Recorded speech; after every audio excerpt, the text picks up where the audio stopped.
Hi, this is CV. Progress is impossible without change. And if you cannot change your mind, you cannot change anything. It's a quote by George Bernard Shaw. Most of us have this problem of sticking onto our minds and sticking onto what we think is the right. Very few of us are able to consider rethinking as an option. Today, let me tell you the story of a young boy who became one of the world's successful entrepreneurs at one stage, and later, just because he couldn't rethink, he faced utter failure. This young boy has made a lot of influence in the space of technology in many of our lives.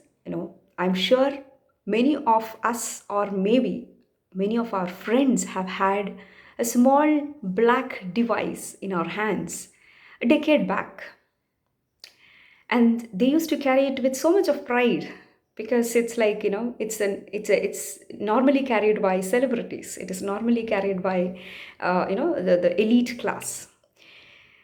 I'm talking about the Blackberry phone. The young boy who I'm talking about is Mike Lazaridis, who is the founder of Blackberry.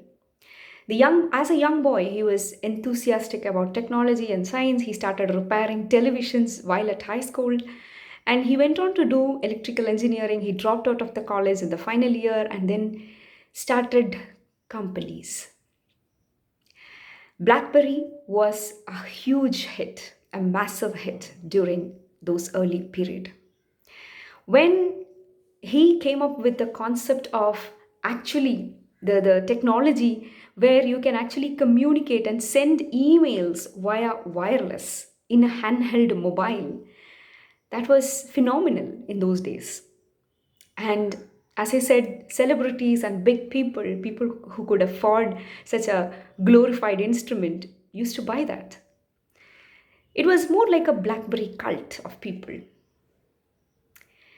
However, in due course, the company grew. It was massive hit, earning in millions, having lot of employees. In due course, what happened is though Mike Lazaridis was a great scientist, as per technically he's a great scientist, he's an innovator, he's an inventor, he has created this amazing tool and gadget.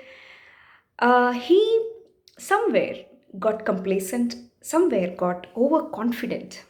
When his team members brought and showed him the Apple iPhone during those days, he said, who will use this? Who will be interested in typing in a glass screen? People always like the keyboard.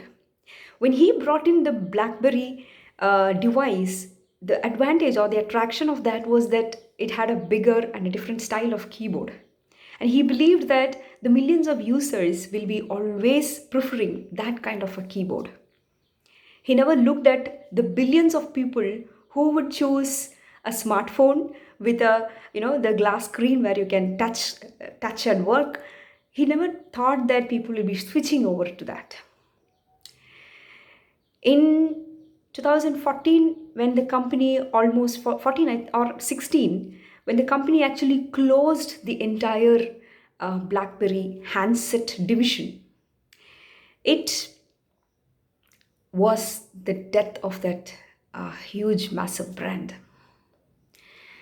It is said that this happened only because the company, as well as the leader, could not think, or they were too fixed to the thought that uh, their invention and their product was the best.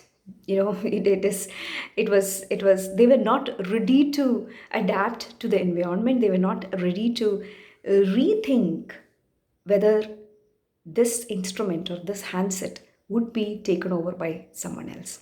And by the time they actually wanted to redesign and bring out a new model of handset, their company were in bad shape.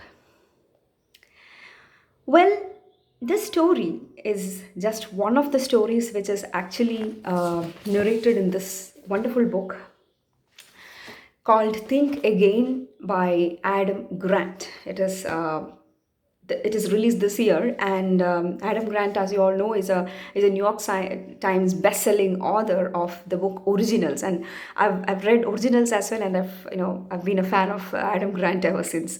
So this book I've just started reading, and this was the first story which I read, tells us the importance of thinking like a scientist.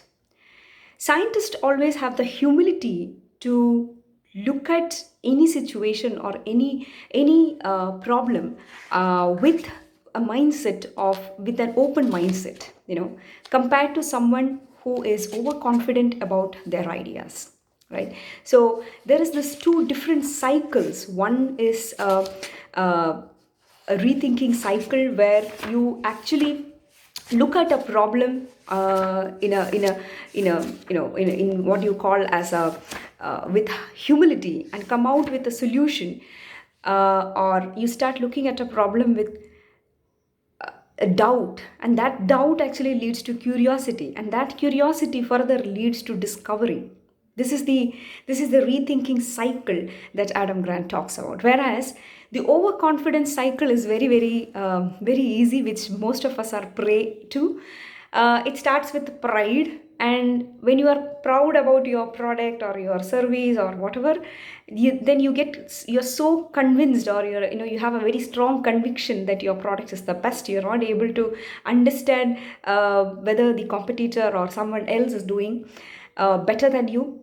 You also have a confirmation and a desirability bias.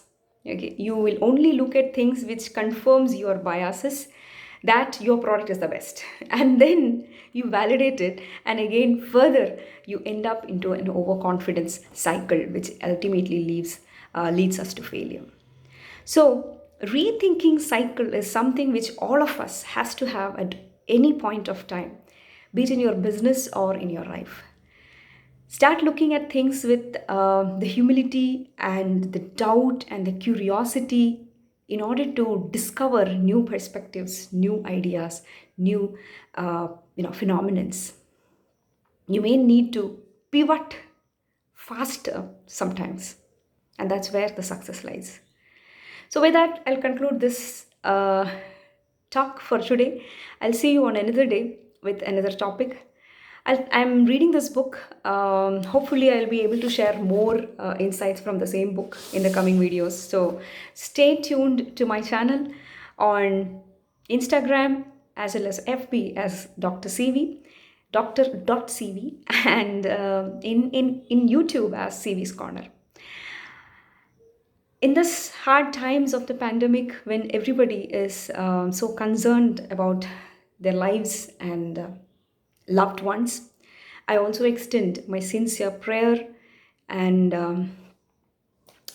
optimism, hope, and love to everyone.